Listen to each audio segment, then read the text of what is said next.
Welcome to the Business Idea Podcast. My name is Nate Jones. I'm your host, and this is the very first episode. The reason I created this podcast is because I need a dedicated time for 30, 45 minutes to go through business idea content of how to scale your business, how to grow it, how to potentially sell it, how to buy a business, the life of an entrepreneur, guiding through that. The reason that I can talk about this is because I own two main businesses right now. You can look them up: Wexford Insurance, wexfordins.com. Within that, we have about 4 or 5 brands, and we operate in 45 states, and that business brings in over $8 million a year in sales. And we also have Contractor Back Office, where we do back office support for contractors, website design, SEO, digital marketing. And I have some other businesses that I don't really make public. But what I'm trying to tell you is 5 years ago, I started a business. And from there, I've just broken off and started different businesses. I deal with probably in Wexford 3,000 entrepreneurs. We have 3,000 clients that are business owners that we talk to on a daily basis. So we have a very good feel. My businesses have a very good feel about where things are in the marketplace. So this podcast is here to help you. Maybe you haven't started a business. Maybe you have a business and you want to scale it. Maybe you just want to have a place to go for 30 to 45 minutes because you don't have that outlet where you're at. Being an entrepreneur can be lonely, and this podcast is for those of you who want to find a place to go and explore new ideas so you can get your business to the next level, okay? So I'm going to go through my story real quick on how I started. I got into entrepreneurship because of what I was exposed to. You know, a lot of people, when, depending on where they were raised, I was raised in Indiana, middle-class house. We thought the people that were making a lot of money was the doctor down the street that lived in the big house. We thought that's like the pinnacle. We didn't know, $200,000-$300,000. Oh my gosh, that's crazy. I thought that $100,000, if I made that someday, I could make it, that I could have everything I want, that's the number, right? And then so when I went through college, hustled, graduated early, got my first job, and I was at that job, and I was like, how can I get to $100,000? I was on a track to do that. And then I quickly got exposed to people that were making $1 million a year. So when I switched from that company to another company, there's people there making $1 million, $2 million a year. And I was like, dang, that's where it's at. That's where it's at. I need to find a company to go work for to make $1 million, $2 million a year. That's insane. That's crazy. And then when I shifted jobs again, because when you're in corporate America, you shift around, you move around, you find an opportunity and you shift. You should treat your career like a business if you're in corporate America. I'm not talking about entrepreneurship. I'm talking about corporate America. Okay. So then the next place I worked, I was around people that were doing 50, 100 million. Traveling in a private jet, going visiting people that were the top entrepreneurs of the country, scaling their businesses. And I got to see that and I was like, wow, this is where the goal should be. These people are living life, seeing where they go, the vacations, the houses, the freedom, the convenience. Those are two big words for me, freedom and convenience, to be able to dictate what you're doing in your life, what your kids are exposed to, everything. That little stage that a lot of people don't see, right? If you're not in the arena, you can't see the stage. Okay, so I got to see behind the curtain that these rich people's lives, because I was told growing up, rich people aren't as happy as you. Don't worry, you're fine. They're not as happy as you. They have a lot more stress. They have a lot more of this, It's not worth it, right? That's what middle class and poor people say. They say it's not worth it. And let me tell you right now, it's 1,000% worth it. The people that tell you that probably have never been exposed to the lives of the super rich. They've never seen what it's like to fly a private jet instead of flying coach. You can get somewhere, you can walk on the plane, fly out within 10 minutes. It's insane. No security. You're going out. Convenience. You're not tired. You're not jet lagged because the plane flies higher. You got all these things that help you. Plane flies lower, actually. So you have all these things, conveniences, that make your life easier. So I got exposed to that. So that's when I was working at the last company that I worked at. I was working there and I helped start an insurance agency. And it's kind of the first time of me publicly talking about this, but it's been many years now, so I can kind of be open about talking about it. I was kind of promised equity in that insurance agency that I was starting for that owner, and that equity never came. And me and my wife, we were in South Carolina at the time. We wanted to move back to Indiana. And I said, I prayed to God and I said, hey, if you can find me a job, if you can open up a door, I'm going to take the action, right? That's what I believe. I believe we take the action, God opens the doors, right? I'm going to take the action. I'm going to apply for all these places. I want to find a way out. I'm going to find a way to get back to Indiana, find another opportunity. Didn't really like what we were doing. So I was making 90, and I said, if I can find a job, 80 to 90,000, then I will stay. I won't start my business, God. So if you tell me and you show me an opportunity that I can make that, then I'll go do that. That's my sign. If not, I'm going to start my business. Kept getting denied. I was making too much money. And I kind of moved around every a year and a half. That's not good, right? They're like, why are we going to pay you so much? Like, you haven't stuck around. I get it. That's kind of how I am. I kind of jittery. I'm all over the place. So didn't come. And me and my wife, we quit our job. She was making like 45. I was making 90. So we're making good money together on Hilton Head Island. Quit our job to go to zero. Went to zero. And it was so crazy that back then, you're worried about things not working out. You're worried about things not going on. It's so fun looking back on that period where it was me and her. We had a whiteboard and we put $500. We were trying to make $500 a week in our business. And we were just hustling. And somehow every week we just kept making 500. So we were making, 2,000 a month. And then we started making 3,000, 10,000, 12,000, 20,000. And now we've scaled so much. So starting Wexford was so cool because it was all on us and we were dedicated to that. So I've been in the trenches. I've been there, and it was such a cool journey up that it's just so unique. And if you've been there, you understand what I'm saying. And if you're going down that route, I'm going to tell you, buckle up and be ready because it will be a ride. From starting Wexford, I saw a need in the contracting space because we work with a lot of contractors to start contractor back office, to provide back office support for contractors. So we do websites, SEO, digital marketing. We see that a lot of contractors are really good at painting. They're really good at flooring. They're really good at their trade, but they're not so good at the other stuff that we're really good at Wexford. You see, Wexford Insurance, we generate over 1,000 leads a month from our different marketing sources. And we know that is the backbone of what our company is. If you don't have a sales problem, you have a facilitating problem, you can grow so much. A contracting company, what happens is they get really busy, and then the sales, they're busy doing the work, and then there's this downturn, and they have to get busy on the marketing. They get busy on the marketing, they do the job, and it's up, down, up, down, or down. We try to make it go up. That's what we want. We want our business to continue to go up. So then through that whole process of entrepreneurship, I started this YouTube channel talking about business ideas and entrepreneurship, things that I've learned along the way. And this podcast is just a dedicated time with how busy I am for me to sit down for 30 to 45 minutes with you and collect my thoughts instead of doing these little 5-10 minute videos that I've traditionally done, if you look back on my channel. So dedicating myself to, maybe it'll be every week, every other week, depending on my schedule, bi-monthly, every week. It'll be looking like me sitting down for 30, 45 minutes, covering a lot of different topics, bringing on guest speakers that are also running successful businesses. So this podcast is going to be here to help you talk everything about business, entrepreneurship, and starting different things. I like to start different things, being a serial entrepreneur, looking at different opportunities because, sometimes it makes sense to shift, pivot. So that's what we're going to do. We're going to be diving into that stuff. Okay? So going to the next section of this podcast, I'm going to talk to you about the lessons that I've learned in business, the top 5 lessons that I've learned in business. Number 1, sales is 99.9% should be. Number 1, sales should be 99.9% of your focus in the first 5 years. When I started my first business, Wexford Insurance, all we focused on was the sales. Because that's the most important thing. If you're not bringing in sales, if the phone ain't ringing, if the website ain't getting hit, if people aren't seeing your marketing, whatever you're going to do to bring in sales, that should be your 100% focus. And a lot of times, small business owners that aren't successful focus on all the other stuff. Does it actually lead to sales? I see a lot of new business owners buy a brand new truck and get it wrapped. Does that actually lead to sales? Or is that more of your ego? Maybe it does. Maybe it does lead to sales. A lot of times it's more ego.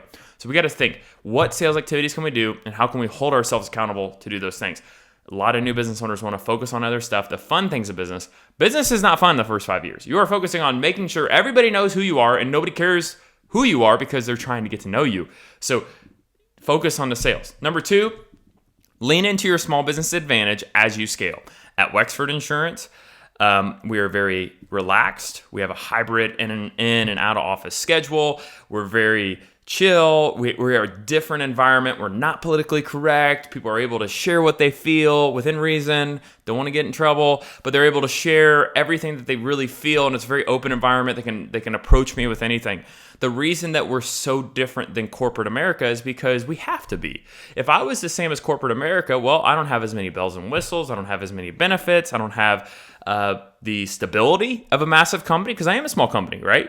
Potentially one big thing could wipe us out, right? That's the just very minimal risk there, but there is a risk there versus a big company, it's going to be around forever. So potentially. So, being a small business, lean into your advantage of being different. So people who don't like the corporate America, which actually the people that came work for us did not like corporate America, overlooked, didn't like how people were treated, all those things, we're able to lean into that small business advantage and really have something that said, hey, you know what? I really enjoyed doing this versus what I was doing before. Okay. Number 3 here, find people who are undervalued and hire them. Okay. So this is kind of twofold here. Number 1, the first part of find people who are undervalued and hire them is, some people are undervalued for a reason and you hire them and you have to let them go. Okay. Sometimes you look and you say, why does that person only have that job? Like, do you think they're actually worth more than that? Like, what happened? Did they just kind of get, this whole storm of hiring people? Like, what happened? Did they get overlooked? And sometimes you just don't know. I've heard from very, very successful entrepreneurs that you hire people and you have no clue if they're going to work out. You may have a good idea. You may say this person has a lot of potential. You may say that this is going to be the best hire we've ever had, and they won't. And the people that you think don't work out actually work out really well. So you never really know for certain when you hire somebody. So my biggest thing is, as a small business, I say this all the time, small businesses, who you're going to hire first is going to be somewhat like the land of misfit toys, because the people that are available for your small business to hire, are probably not the people in high-paying good jobs. They're going to leave their high-paying good job to come work for you for less money because you probably can't pay them as much. No, so you're left with the bottom rung of where you got to find people who are undervalued, overlooked, untapped potential, and you're taking people that may be a C, and with leadership and strategy and accountability and the systems you have, that C person can develop into becoming an A person. And a lot of small businesses don't realize that who you're going to get on your team at the beginning is not going to be who you are. Who you are, you're running a business. You started a business. So entrepreneurs are really bad at thinking that everybody else is going to be an entrepreneur around them. And they don't understand that a lot of people don't have that mentality. So you got to find people who have potential, but they're maybe just, you got to clean it up a little bit to get them to where they need to be for your company. So that's how you're going to grow a small business. And all these small organizations think, we got to find talent. You got to find talent. It's like, yeah, you got to find talent, but you got to develop talent.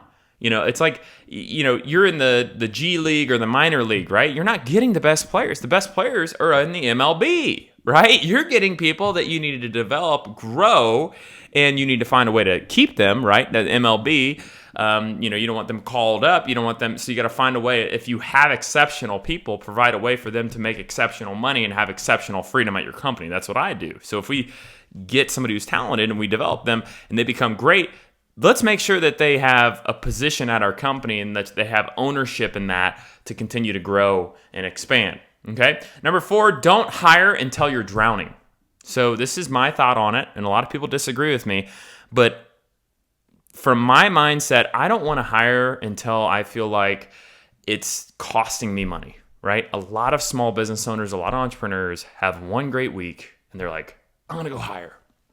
And they don't realize that behind the great week is going to be a struggle, and that they need to, you got to see more consistency of like the mouse trap that you have, the thing that you have that's capturing leads, whether that's door knocking or whatever it is. Maybe it's SEO, maybe it's a website or online marketing or a YouTube channel. Like, you got to have proof that the system is working. Is the soup actually making something that's tasteful? Like, not just a splash in the pan. We need to see a trend.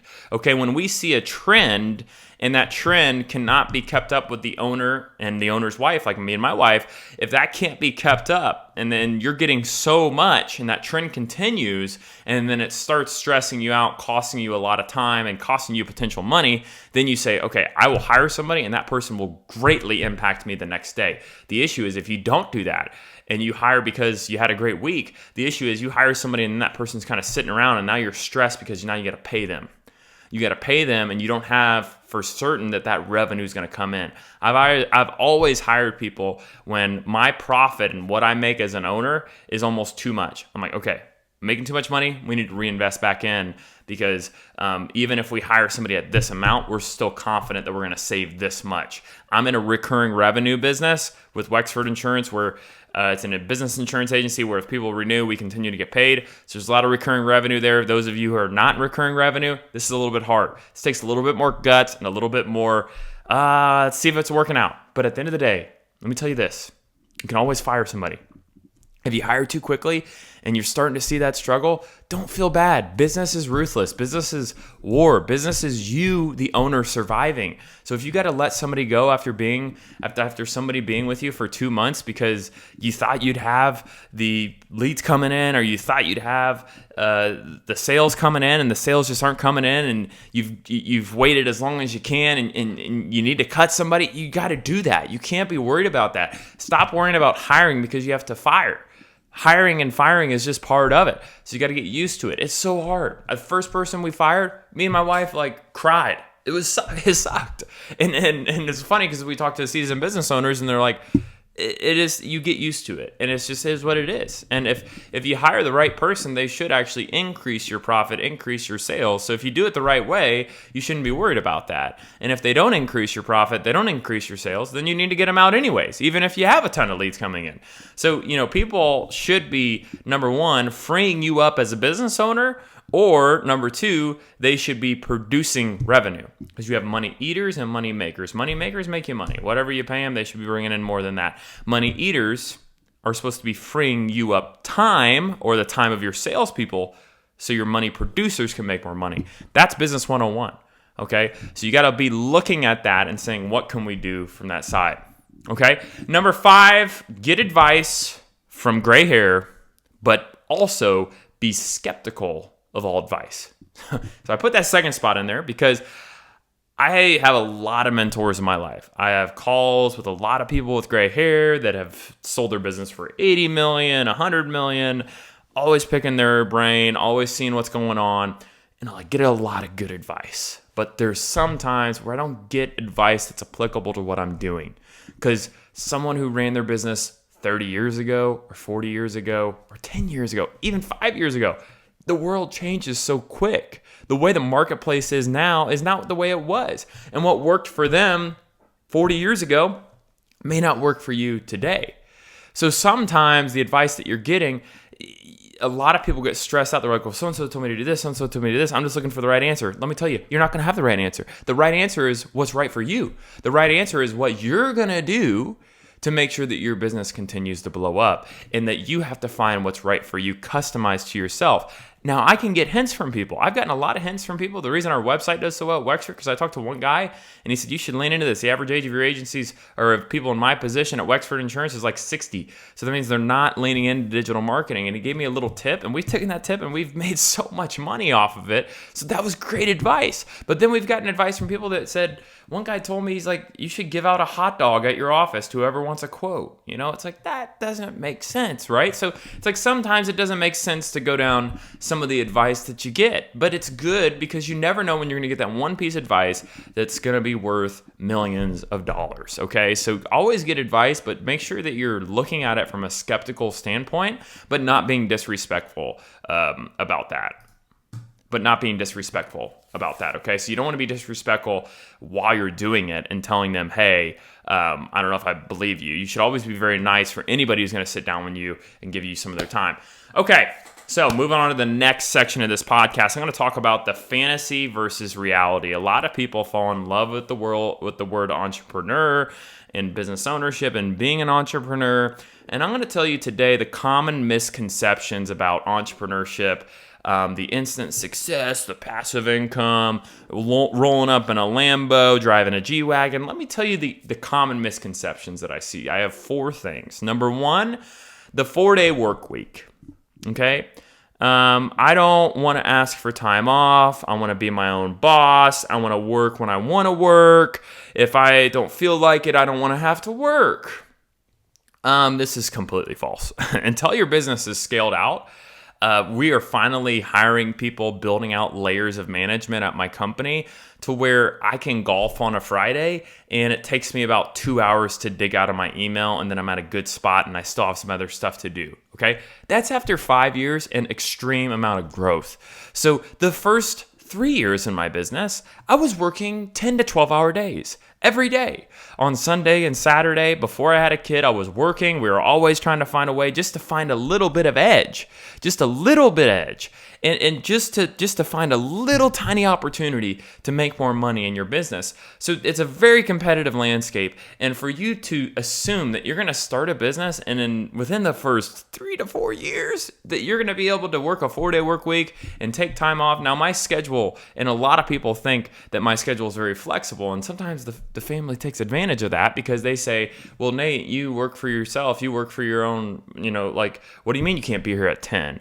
So that's another aspect, is people also think that you make your own schedule, you're your own boss. But yeah, if I'm my own boss, my expectation is very, very high. I want to make a lot of money. So if I'm my own boss, then I'm worse than the boss that I was working for.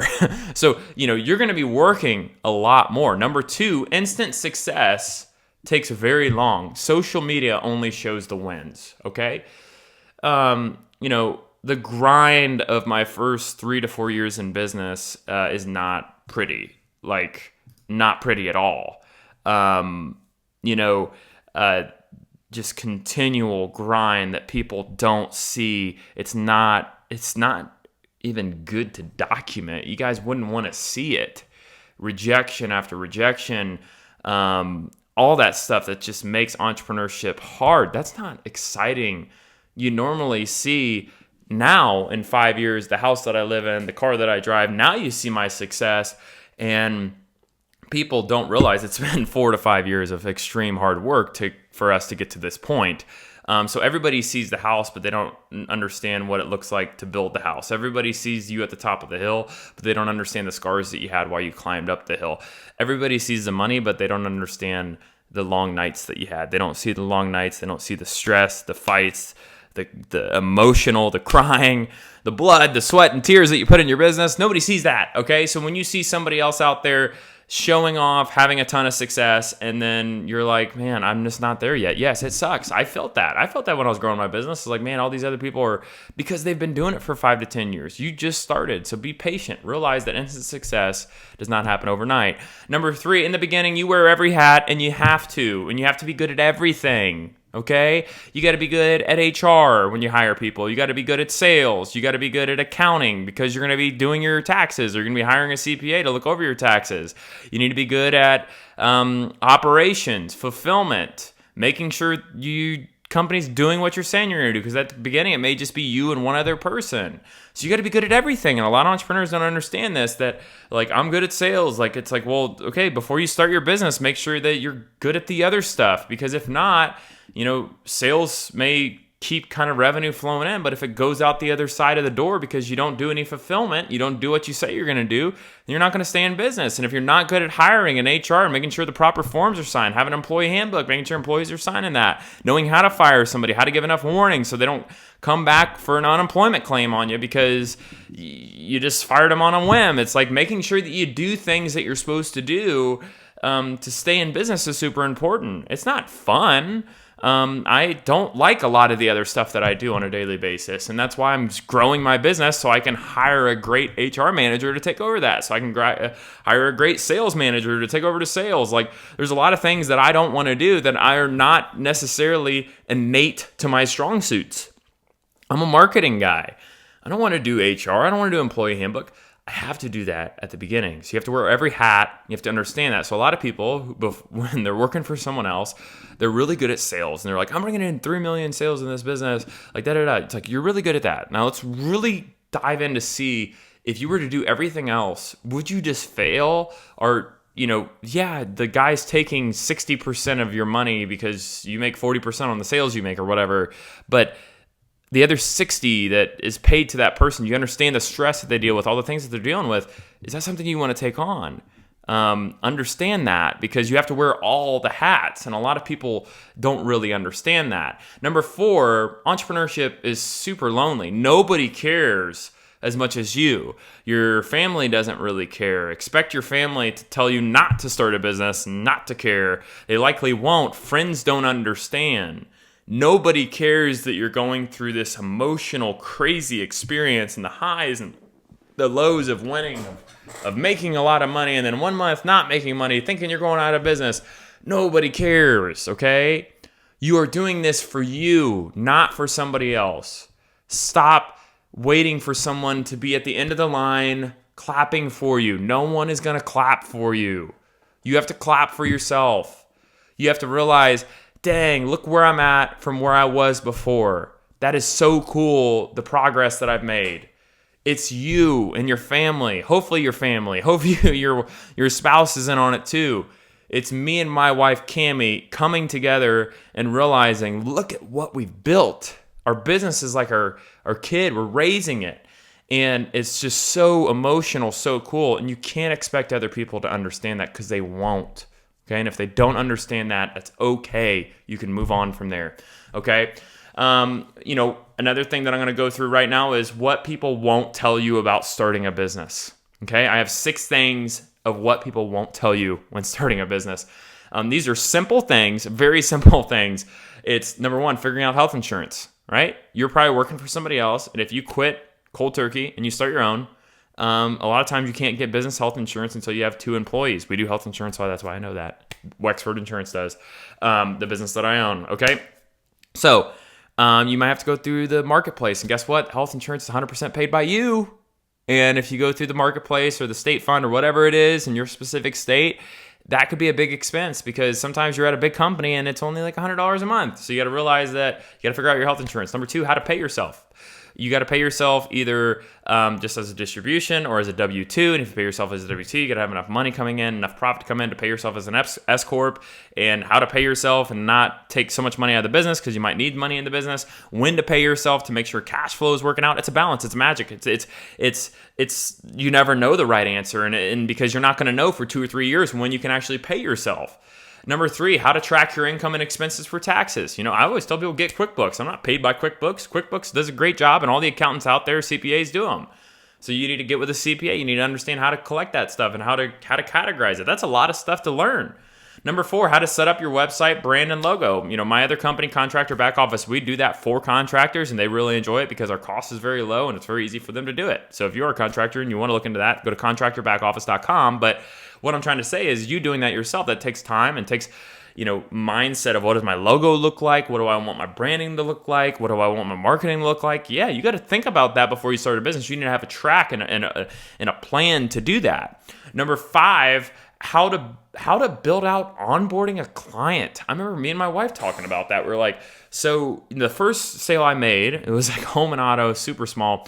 I sat with them for an hour and a half trying to figure out, because I didn't have it mapped out, and I was so embarrassed. I remember walking home and I'm like, I only made $80 off this account, and it took me this long, and I couldn't figure out how to finalize it. I feel like an idiot. So sometimes you're going to fall on your face, but you need to figure out how to onboard clients fast and efficiently and correctly. Okay.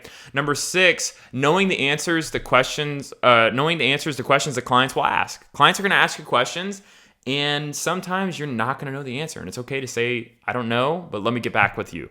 So you also need to do some research on what are some questions that clients could ask me, so you're ready. Because if you look like you're not ready, then people probably won't do business with you. Okay. So going on to the next section of this podcast, I'm going to talk about the emotional roller coaster of being an entrepreneur and what that looks like. Okay, so being an entrepreneur is super emotional. There's fear, there's doubt, there's excitement, there's super highs, there's super lows. 1 week you're unstoppable, you're going to take on the world, you're going to make a ton of money, and when the other week you're like, I don't know if I should do this. Why did I quit my job? Why did I do this? Am I going to go bankrupt? Highs and lows. You got to realize that when you're on top of the world, Stay patient. Keep doing what you're doing that got you there. And when it's low, the next week's going to turn up. The next week's going to turn up. Things are going to be fine.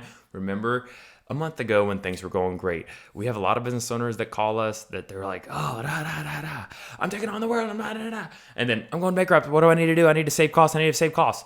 It's all up and down all the time. And I tell people, just relax. It's going to turn around. Or, hey, relax. Keep doing what you're doing. You're doing a great job. But realize that there might be a little downturn here. So make sure you're saving money to be ready for that. Number two, so I have basically kind of 5 things of what this emotional roller coaster, what you need to pay attention to. So the first thing, highs and lows. Number 2, be proud of what you've built, but stress getting to the next level. So this is kind of a yin yang. If you were to ask me where I am now compared to where I was 5 years ago, I would be so tickled to death. I would be so excited. I'd be like, wow, I've made it. I have made it. What the heck? That is so cool. But that's not how I feel right now, because I have the stress of going to the next level, of continuing to provide, continuing to hire more people. I want to continue to grow. So you also need to take time to realize that there's humility and gratefulness and gratitude from where you've been and say, wow, that's so cool. I'm so happy. And then also realizing that if you keep up that same effort and that same dedication and you project it moving forward, you should be saying, okay, I need to hold myself accountable just like I've been doing, almost like a stressor to force you to continue to grow, because you need to continue to grow. Number 3, there's so many levels. Okay, there's so many levels. Every level, you learn something new and you have a new set of problems. My problem when I first started was sales. I need to have so many sales coming in. My next problem is now I have a ton of sales coming in. Now I need to find facilitation. It means I need to build out my team, build out my management, build out my operations. And then on my next level coming up is going to be managing my managers on how to get the most out of their people. Because people suck at managing people. So I need to make sure that I am equipped to manage the managers and make sure that they're ready to go manage people so we can continue to grow our business. Okay. Another thing here is number 4, once you've made it, realize that you will be stressed to keep it and grow it. One of the biggest fears of rich people is losing their money. Somebody told me that one time, not going to tell you who. And the person was a little sketch, but they said, Nate, the biggest fear of rich people is that they're going to become poor again. It stresses them. It keeps them up at night. It makes them do sketchy stuff sometimes. It makes them do all types of stuff. Okay? So realize that you're stressed to keep it and grow it because you understand what the value of it was. You worked so hard to get to this point. So realize that don't do anything that would jeopardize your entire business because you're so stressed to keep it and grow it. Make sure you're doing the right thing. If you continue to do the right thing, you'll continue to grow. Number 5 here, realizing sometimes you feel like you can't continue at the pace that you're at. See, a lot of entrepreneurs, they almost, burnout isn't really a thing. You just need breaks and continue to work. I don't really believe in burnout. If you really are passionate about what you're doing and you want to make money, you want to get yourself out of poverty, nobody wants to hear about burnout.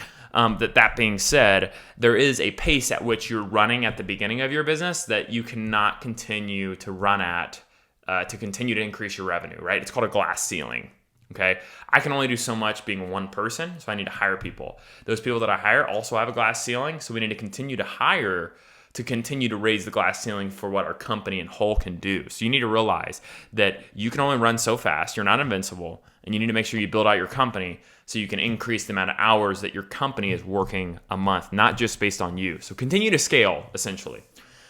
All right, so also, how do you manage your entrepreneur mindset? I have 2 things to go through on this. How to manage your entrepreneur mindset when starting a business. First thing, take action and chip away every day. Do something every day in your business when you're starting out. Don't take days off. Do something. Even if you write one blog, if you make 20 calls, if you do one little tiny thing day after day becomes a massive overflow of actionable things that you've done. A lot of entrepreneurs are like, just what they did in school. They wait till the last day to study and they study for 12 hours. If you would have just studied 1 hour a day for 12 days, you would be in the same exact spot. Actually, you would actually remember more. So remember that as an entrepreneur, even if you work 2 hours that day or an hour, you stack those hours up, you're going to be in a really good spot. Okay. So do one thing a day or do multiple things a day, but just keep stacking days up. Okay. So now I'm going to the practical side when you're starting a business. So what do you do before you start a business? You have a business idea. You want to start this business. What do? I have 2 things here, kind of 3 sections, 2 things in each. Number 1, save up money and give yourself the best shot of making it. Okay, so I see a lot of entrepreneurs, they get pissed off at the corporate job and they're like, dang it, I want to start a business. I want to get going. Let's get it. I'm quitting my job next week. No, don't do that. Me and my wife, we saved up 9 months of salary. We saved up. We didn't even have nightstands. We live in a cheap apartment, and people were so confused. They didn't realize that we had an idea to start a business, so we were saving up a ton of money so we could give ourselves the best shot at success.